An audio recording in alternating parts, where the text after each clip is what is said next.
Hello, welcome to Special Quest. Hey. Matthew. What's up? How's your stomach doing? It's fine. I brought back the Mastica Chia from Maine, and then remember you had some of it? Yeah. And then you left it at my apartment again? Yeah. And then I gave it to my mom because her stomach was killing her. Well, I mean, there wasn't a lot left. She needs at least... There's like 3 pills. Yeah, but she needs a whole pill thing. Yeah. You gotta take them on an empty stomach, too. Yeah, she did. Oh, good. Did it help my mom? What she said after. I mean, really, you really need a whole, you need to take 5, have a meal, then take another 5. And you gotta do that. I mean, you need at least 2 or 3 days before it starts kicking in. I told Frankie that we should give it to my mom, and she's like, I don't know what this is. I don't know if she has any interactions with her medicine. And we looked it up, and it was the right thing for her. And yeah, we gave it to her. But have you been taking it regularly? Yeah. On the regs? On the regs. And is it really does it feel like it repaired your stomach lining? I don't know. It might just be covering up the problem. Yeah. It might be just all that white stuff just might be covering all the inflammation, but I might not be healing the inflammation, so I don't know. It's hard to know. Until I stop taking it, I guess. Ooh. Do you have a plan when you're going to stop taking it? Maybe never. Maybe never, man. So I never get that stinging pain again. That's fine. It's not a bad move. Well, if you have any questions, we could ask Frankie because she's a this is my wife. Oh, hello. Who's here? Oh my God. Is you going to sit down and join me? Yeah. You came out of nowhere. Wow. See you guys. Hi. And my wife, she's a licensed dietitian and nutritionist. And yeah, she helps people with their diarrhea on the regular. Oh, just get regular. Help them get regular. On the regular. Yeah. She helps people on the regular. Frankie, what's your favorite type of diarrhea to gargle? I mean, not to gargle, to deal with, to treat. My favorite type of diarrhea is the one that happens right after someone eats. Like immediately after? Yeah. Like a clean diarrhea?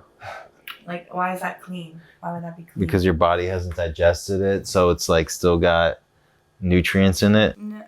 No, because it's like an interesting one to treat. Because then we could be like, maybe it's something clearly that you're eating. Ones that happen randomly, they're harder to. You gotta do more detective work. No. Yeah. Chaotic diarrhea. Or like stress diarrhea. You like stress diarrhea? Yeah. Why? Well, because I think that a lot of our gut symptoms are not just like what we eat, it's like how we're feeling, and a lot of people don't realize that, so sometimes it's easy to treat it, and then there's like other issues going on, like people aren't sleeping well, people are having all these other issues, and a lot of the times it's like this diarrhea is the most like alarming symptom to them, and then when you like relate that to stress, then they're more interested in working on stress management, and they get other benefits as well. Because no one wants to shit themselves, but most people can like rationalize sleeping like shit. I know one. There's got to be a few people who want to shit themselves. Do you know anybody who likes shitting themselves? No, but I know a lot of people who will brag about talking about it when they do it. Yeah. Just so they could get over, oh, I shit myself. Yeah. Hey, everybody. I just shit myself. I'm a crazy man. Ain't I wild? No. I always try to show you my good poops though, and you don't ever want to see it. I don't want to see your poops. Is that something? I don't want to see anybody's poop. You don't want to see anyone's poop? No. But you guys What are a married dog. and you should see your poop. No, You I should don't see want my to, poop. 'cause You I should want- fucking see your It poop. was in your vows. No, it It's wasn't. in the It's vows. vowed to look at my you- poop. you guys- Forever. You guys gotta appreciate each other's poop. No. I'm a marriage specialist. Yeah, you're It all starts I'm with a the poop. professional. I'm here to help you guys. You would be a good marriage counselor, honestly. I think I'm You could tell how well the relationship's going by what's going on with the poo. Yeah. With the poo. Exactly. No, but this You is bring the your thing. poo in and he analyzes it instead of a psychic. I want to be turned on by you, and I'm not turned on by poo. So I don't want to associate poo with you. If I had a poop fetish, then I'll be all over it. But the thing is, But it's not like I'm like in lingerie, like, hey baby, look at my shit, and then I'm thinking it's turning you on. You're texting me nudes and then yeah, and then you're pooping, and poop comes out. Yeah. You know what the thing is? It's we should just get over it. Everybody poops, Steiner. Yeah. I poop. I'll poop in my mouth, Steiner. No, don't do that, please. I mean, everybody poops. It's just like a big practice spiritually is you face the shit, the poop. People poop on each.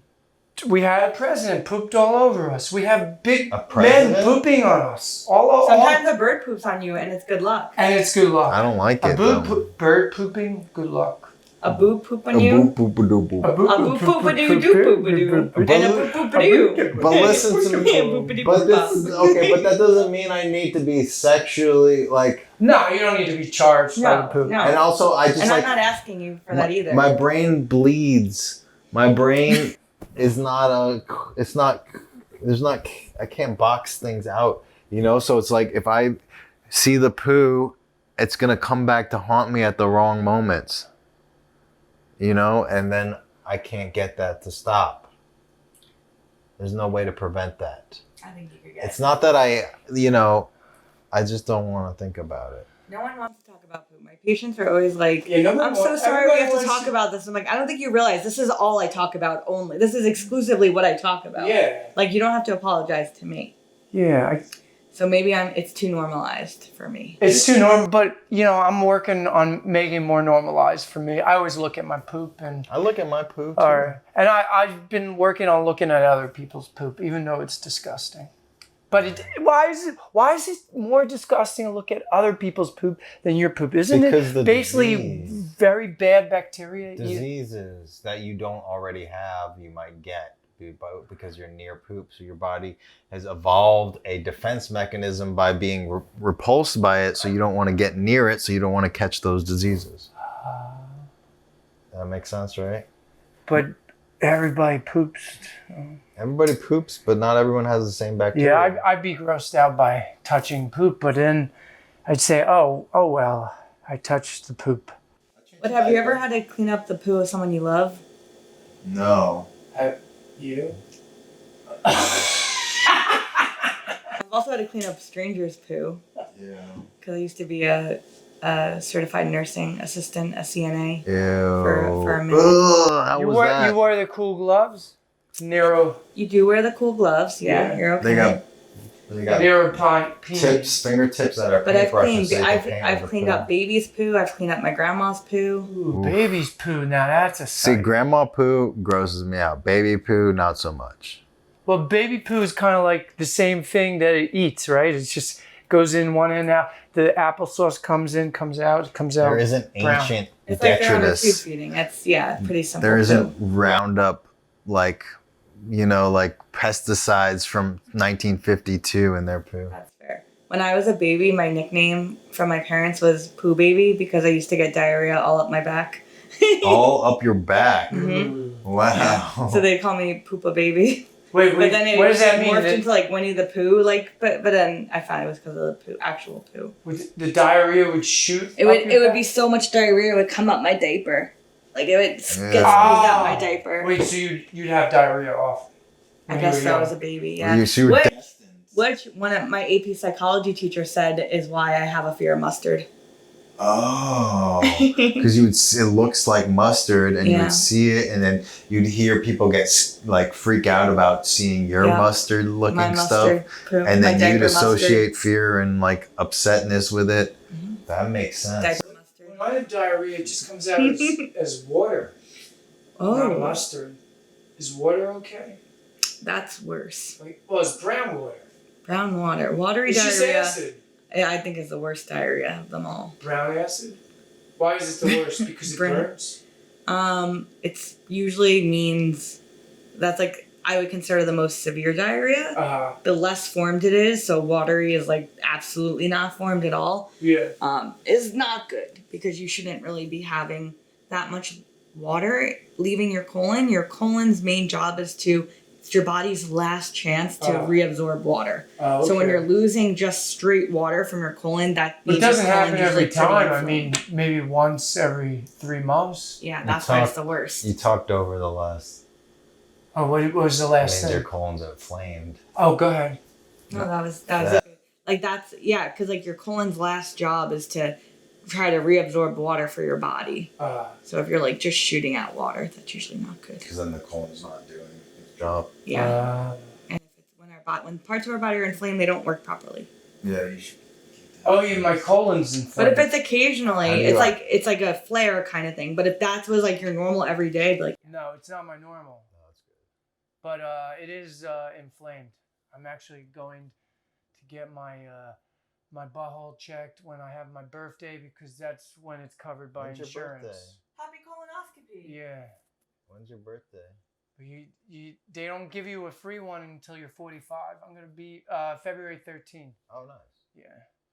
Nice. So yeah, I'm gonna get it checked. I'm burnt. I'm inflamed. What? Your first colonoscopy? Yeah. Cool. I hear it's a blast. Yeah, you have to blast it out of you. You drink the blasting liquid. Blast it for 3 days. And then you get One day. propofol nap. What? Then you get a propofol nap. I got a quote I want to read you guys. Okay, a quote. What do you guys think of this quote? Your body is not a temple. It's an amusement park. Enjoy the ride. What do you think of that, Matthew? Well, I mean, when you say it's a temple, it's a lot more work. When you say it's a ride, that means you could be a little more careless and have a little more fun. Mm-hmm. So I mean, I see my body as a temple, but I also see it as a ride. So both work, but an amusement park takes upkeep, right, and maintenance too. Yeah. You gotta keep the ride safe. Yeah. But it's fun. It's not so sacred. Yeah, it's not like serious. You're saving it for something or like, yeah, you're keeping it clean the whole time. You're keeping it. Like you can have a hot dog in the amusement park. You probably can't have a hot dog in the temple. Yeah, you can hose it down. It's easy. Yeah. You don't have to delicately dust it. I want to know who said that quote. Who said it? Can you guess? Yes. Gonzo. Gonzo? The Gonzo writer. Oh, Hunter S. Thompson. He said it. I don't think so. Who said it? That's a good guess, though. I thought you meant Gonzo from Muppet Babies. No. What do you get? What's your guess? What's your guess? Kurt Cobain. Kurt Cobain a bit? Yeah. No, let her guess. I'm sorry. I'm not sure. That's why I asked, because I was like, I feel like you made it up. No, it was Anthony Bourdain. And he's now dead. Well, see, that's not a good quote because he unfortunately did what he did. Yeah, which he was sick of it all and he left the ride. I mean, obviously I can't really judge him. I don't know what was going on with Bourdain, but a lot of people said he offed himself because it was too much for him. Well, probably know. The drinking constantly. Like he definitely was drinking a lot, which is a depressant, which is not good if you tend to be depressed. So I can't imagine treating his body like an amusement park that much was good for him. So I think I don't really know Bourdain, so I shouldn't have said. I'm a big fan. I think you're right on point. But I'm not a big fan. I didn't really research him. I haven't met him. I am, and I agree with you. Now I feel bad that I even said anything. So, but to emphasize your point, yeah, I think the balance is good between, yes, you got to have fun. Yeah. But yes, you got to also worship as divine. Yeah. A divine amusement park. A divine amusement park. What does that look like? A temple that's also an amusement park? I think there's a happier medium. It's like you go pray, but it's on a roller coaster. Like it's a small world. It's like your grandma's house. Instead of a sermon, you go on. It's a small world after all. Treat your body like your grandma's house. Like it's fun, but you also have to sit on the plastic. I got in trouble for destroying my grandma's house a number of times. Like I had this toy sword, and I hit the walls and destroyed the wallpaper with it. Yeah. like your body. Yeah. Oh, we got some questions from some of our viewers. Oh, questions. Okay, this says if you eat a tomato that's rotting, what's the best way to mitigate that?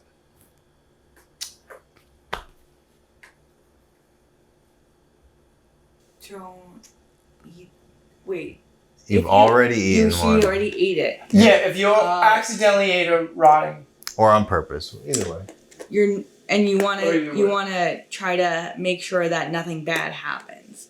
You don't have that much control outside of immediately. This is not what I recommend, but if it was a true emergency, you could obviously vomit it up. And how do you do that?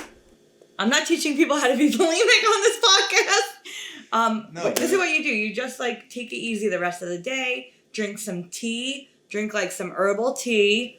Maybe like some chamomile, some peppermint, some ginger tea. Don't eat anything crazy like fried food or alcohol. Maybe alcohol, that might kill anything. And don't freak out, because if you get stressed, your gut is going to freak out too, and then it's going to be worse.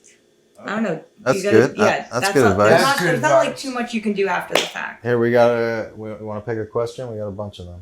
Oh, shit. Which is a lot of questions. Yeah. Wow.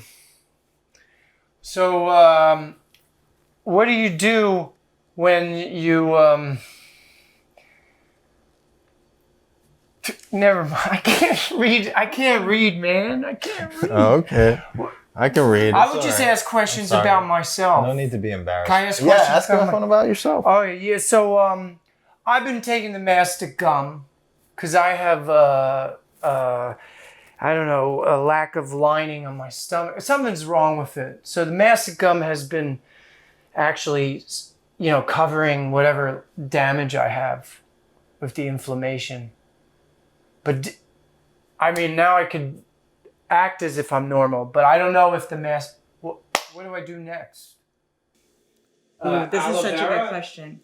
Someone told me that aloe vera, if you take it, consume it 3 times a day, it regrows stomach. Let the specialist answer. No, hold on, it's okay. Is that true? I don't know if that's true, but aloe vera can help, but it also, some people, helps them with more like constipated bowel issues and like diarrhea bowel issues. So it depends on what it is. But it depends on if you have like IBS-D or IBS-C. Like irritable bowel syndrome, mostly diarrhea, or irritable bowel syndrome, mostly constipation. Well, we know the answer to that already. Well, but you don't know if it's like IBS. Actually, I'm pretty regular, right. But sometimes my bowels can be very loose. I do get constipated still. Yeah, sometimes it goes both ways too. Oh. And so, with IBS, like it's never just what you eat. Like what your symptoms are. It's not just about what you eat. Yeah. So like, it's a lot of upkeep, but it actually makes it easier because like what you eat's important, but also like physical activity is important. Sleep's important. Stress management is important. Yes. Your environment's important. Yes. Your genes, all these other things. Your age, all these other factors. So some we can control, some we can't. But from nutrition, what I would probably do is like follow mostly like a low FODMAP diet. If you haven't tried that yet. Okay. And then also there's a specific blend of amino acids that you can use that help to regrow and heal the lining of the gut. Oh, that's go ahead, sorry. Yeah. So that's what I'd recommend more than aloe vera, like a combination of a low FODMAP diet and like an amino acid blend. Amino acid. Especially vitamin, I think it's called vitamin U. There's a special vitamin amino acid in cabbages that regrows stomach tissue. Did you know about that? I've never heard of vitamin U. Well, or I don't know, but there's just look up in cabbage. There's a amino acid, like what you just said. I bet that amino acid blend they extracted it from cabbage. Maybe. I don't know if all of the amino acids, because it's like valine, leucine. There's a few others. I don't remember them. Tyrosine, off the top of my head, I think is one of them, but I'd have to check. It's like 4 or 5.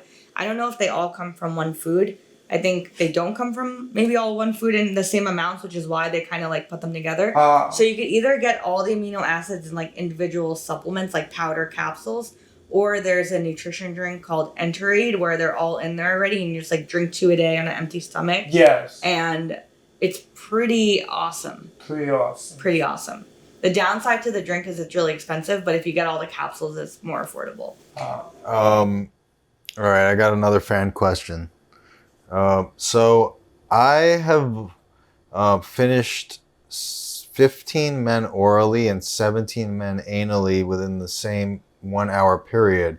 If I want to sort these samples out and assign them to the individual people so they can, I can give them back their seed, how is there a way to do that? Yeah, so what you're going to want to do is get a KitchenAid mixer. You're going to need to have the sperm attachment. It's very important. And what you're going to do is you're going to filter the sperm through the attachment, and it'll just sort those bad boys out right there for you. Oh, cool. Yeah, effortless. All right, thank you. Cool, good question. Good answer, right? Yeah. Synergy. Do you have any more nutrition? Yeah. Well, actually, you're right. I should look at some of these questions from our fans. Yeah. Because they knew you were coming on. That's very nice of them. I know. Okay, so... Very nice of you guys. Very nice of you. Oh, Work for everyone's free. So nice. I'm working for free? Well, I'm thinking This is Labor Day. I'm sorry. It's our anniversary today. And our 1 anniversary. year anniversary. Oh, happy anniversary. What the hell am I doing here? I'm injured, so I have no decided to choice. get- From surfing? Yeah. Oh. Do you want one fan question? Should I go for one fan? If you want to give it a chance. If I eat a lot of mushrooms, and then one of those mushrooms was accidentally magical, but it didn't mix well because the other mushrooms had fungus on top of the fungus. So what would I do? I'm worried about your fans. There's a lot of food safety questions here. A lot of people eating rotten food. We attract a certain demographic. Eating fungus that's not right. I just want to... Moldy fungus. Experimental. And we're gonna scratch everything. We're just gonna do food safety course 101. Get the food thermometer. Teach everyone how to temp their foods. Look up the species. The danger zone is 40 to 140 degrees. Yeah, also just don't take mushrooms that are, you don't know the types of mushrooms you're taking. Yes, don't take wild mushrooms unless you know what they are. But if you accidentally ate a magic mushroom, but it seems that you knew in advance you were accidentally taking a magic mushrooms, get a cozy blanket, dim the lights down low, get some water, put on some music, and have a ride that roller coaster ride like Anthony Bourdain would. All right. Just ride a ride. That's what this is. Ride the ride. Ride the ride. All right. Let's go. Hold the hands. On a ride. Whoa! That was fun. Oh, Have you ever ridden the cyclone? No, I need to. Yes. You have? Many times. Cyclone. Best by far. I've never done it. I don't Classic. But shakes made out of wood. Scary. I need to do it. All right, I have another quote. This one. We should consider every day lost in which we have not danced at least once. What do you think of that quote? That's powerful because you could spend the whole day just cleaning your house or something, or doing some kind of computer file work or an addiction to, And then you could forget to leave your house. Yeah, so even though Frankie's injured, I would like to Do a little dance. do a little dance. Could you get chair dance? Yeah, you could chair dance. We could all chair dance. It'll be, why don't we just like go, We can all chair dance. oh, you're going to put on music. Yeah, I'm putting music. We're going to do chair dance. And then we'll see who wins the chair dance. Yeah. All right.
That was a tiring chair Hey, I dance. took that seriously. Did you guys too? I did. But I had fun. I saw it as a divine, but I was also about having fun. Yeah, me too. It was also about seeing it as a ride.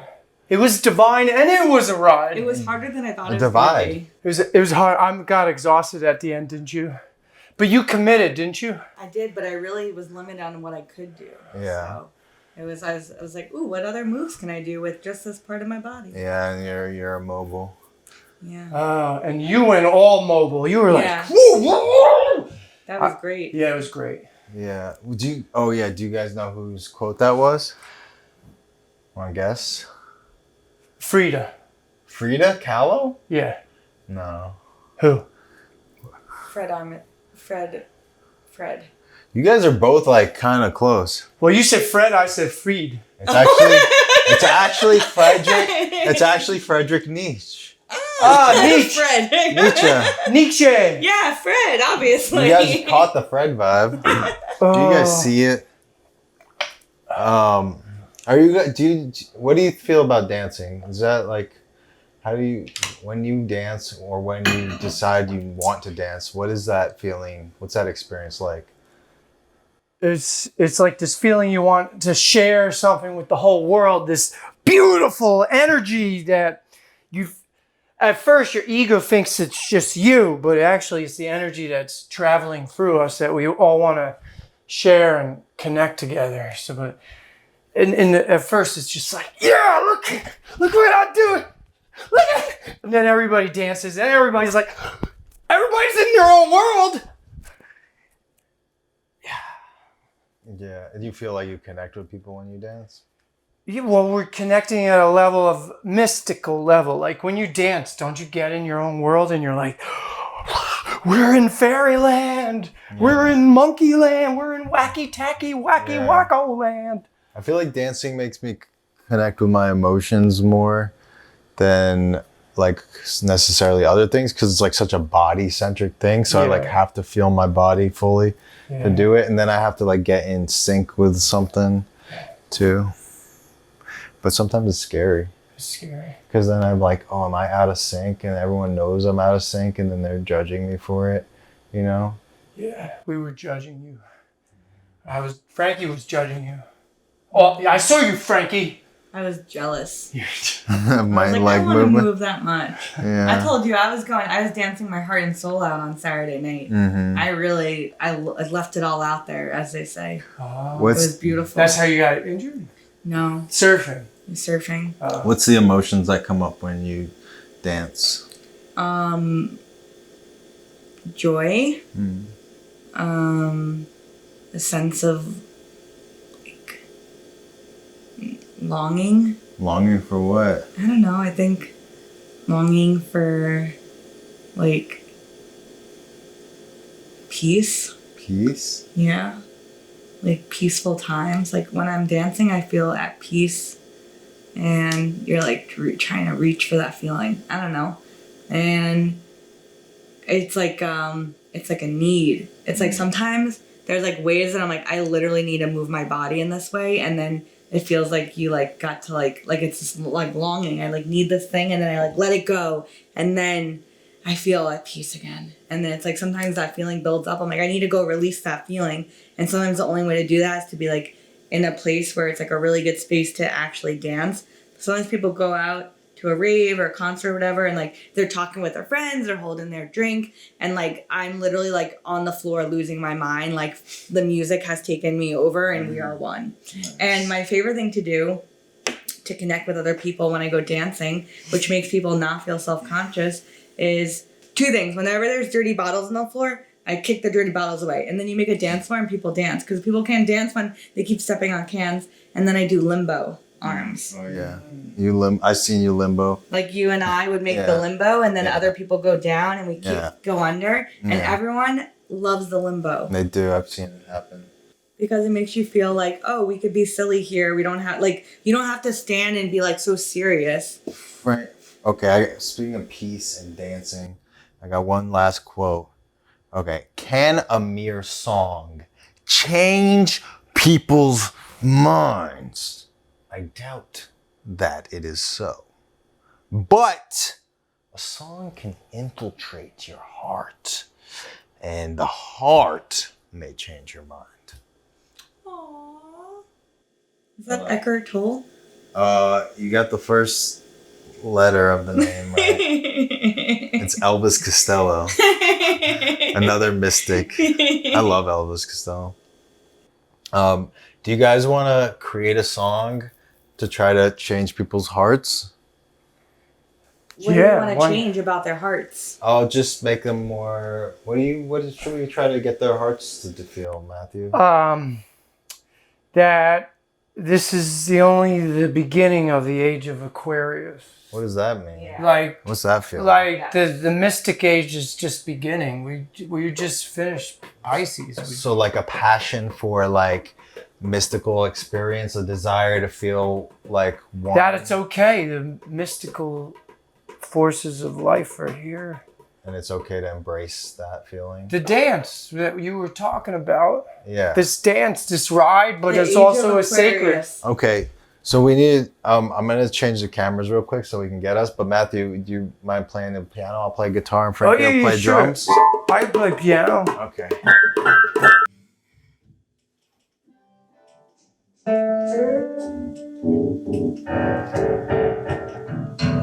got the little drum, Frankie?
That's fun. That's been Special Quest. That's been pretty Special Quest divine. Yeah, man. I hope. That's been pretty divine. The Special Quest, it's just not good. I hope everyone feels like they are ready to get into a mystical state. Embrace that feeling in your heart. Whatever that makes you inspired to do, that's beautiful. And thank you, Frankie, for being part of this episode. And we love you guys. We love you. We love you. And I love you guys. I love you. Because you guys are more real, but we love you too. But we don't. You're more abstract, but you're real too. But there's this heart. You won't be abstract for long, though. We'll see you in person. We'll meet you and say hello and say, I love you. I love you. I love you. I love you. I love you. I love you. I love you. Do you love me? Do you love me? I love you. I love you. Do you love me? Uh-oh.